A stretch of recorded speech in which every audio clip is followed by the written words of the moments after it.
Salams and welcome. Thank you for joining me in another episode of the Quran in English Basics for Beginners and those who are curious and interested about Islam. A'udhu billahi minash shaitanir rajeem. Bismillahir rahmanir rahim. We're busy now with chapter 36 of the Quran, an amazing chapter, also known as the heart of the Quran. Surah Yasin, chapter 36. We are busy with the tafsir of verses 33 to 34, page number 396. Volume number 7 of Ma'ariful Quran by Maulana Mufti Muhammad Shafi Rahmatullahi and Maulana Mufti Taqi Muhammad Uthmani Rahmatullahi. Right. The text now turns to, and for the moon we have appointed measured phases until it, let's see.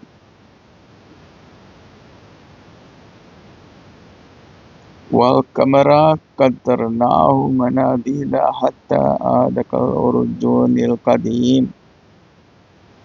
And for the moon we have appointed measured phases until it turned pale, curved and fine like an old branch of date palm. Verse number 39.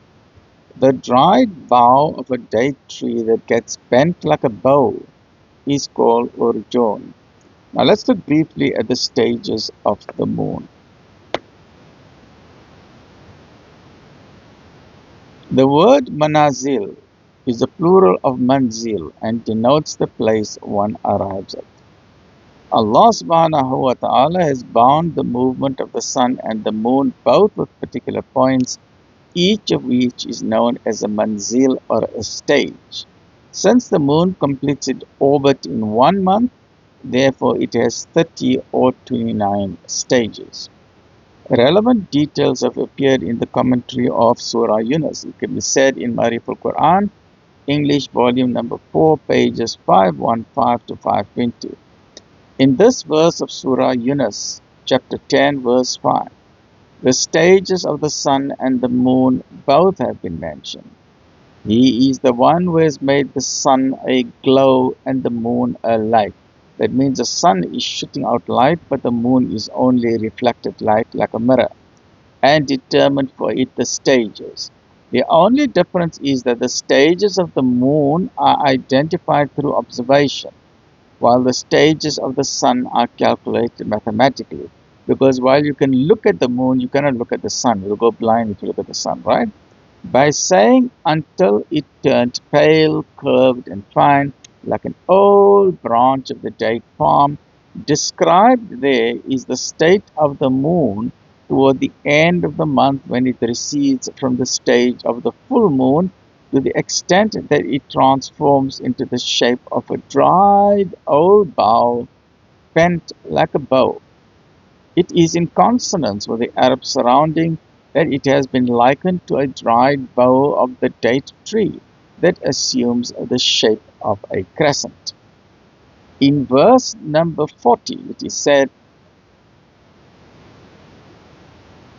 each one is floating in an orbit. Literally, the word falak does not mean the sky.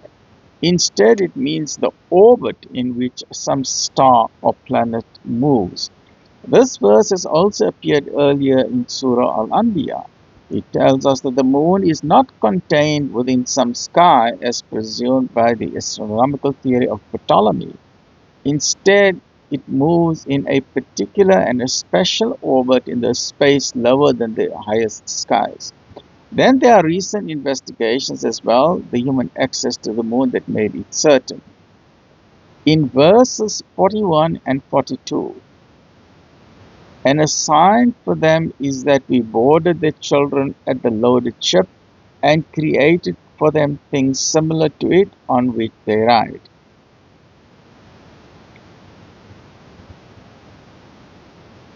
وَآيَاتُ لَهُمْ أَنَّا حَمَلْنَا ذُرِّيَّتَهُمْ فِي الْفُلْكِ الْمَشْحُونِ وَخَلَقْنَا لَهُمْ مِثْلَ مَا يَرْكَبُونَ. And a sign for them is that we boarded their children at the loaded ship and created for them things similar to it on which they ride. Mentioned earlier to these verses were manifestations of divine power and divine wisdom in what was created on the planet Earth and in the heavens in that order. In the present verses, divine power over the sea and its adjuncts has been mentioned. It is said that Allah subhanahu wa ta'ala has made heavily laden boats and ships capable of sailing on the surface of the water without sinking. Right? We have these huge container ships and we have these huge aircraft carriers, loaded with 20, 30 fighter jets, but they don't sink. They're made out of steel and metal. But you take a small piece of iron or a rock, if you throw it in the water, it will sink. So why don't these ships sink, right? Then it was said in the verse that we boarded the children at the loaded ship. Although those who embarked the ark at the time of Noah alayhi salam, at the time of the Prophet Noah, were these very people. Perhaps children were mentioned for the reason that one's children and family place a great burden of responsibility on parents, especially when unable to move around. Thus, the sense of the verse is to emphasize that it is not only when they were riding the boat, but there were also young children and elderly men and women of different ages and their belongings with them. The boat carried people as well as the material things, their furniture, their clothing, their bags, and so on, right? In the verse following immediately, in verse number 42, it was said, and created for them things similar to it on which they ride. Verse number 42. It means that human beings have not only been provided with boats and ships that serve as rides for themselves and carry their things, but Allah has also created other rides like the boat. From this, the people of Arabia have taken it to mean the ride of camels as habitually familiar to them, particularly so because the camel is a carrier of things. It takes heavy roads across countries, therefore the Arabs call camels the boat of the land or the ship of the desert. Right? So join me in the next episode as we continue. So Allah, everything that we ride on, that is a gift from Allah. So human beings can use their brain and intelligence to form things like skateboards, rollerblades, tricycles, bicycles, a car, a 16-wheeler truck, a 32-wheeler truck. Then you have the trains, you have the underground tube trains, you have trains that are even going below the ocean, deep in the ocean. We have submarines, we have ships on top, we have yachts, we have sailing boats, and then we have the planes, and we have fighter jets, and we also have, what are these things sent into outer space? Spaceships, right? And so many other things on which people can ride. And this is through the amazing human brain that Allah subhanahu wa ta'ala has gifted human beings with.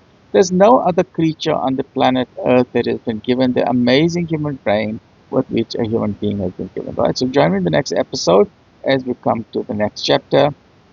No wonder if the Quran is alluding to the airplane. Stay well, look after yourself.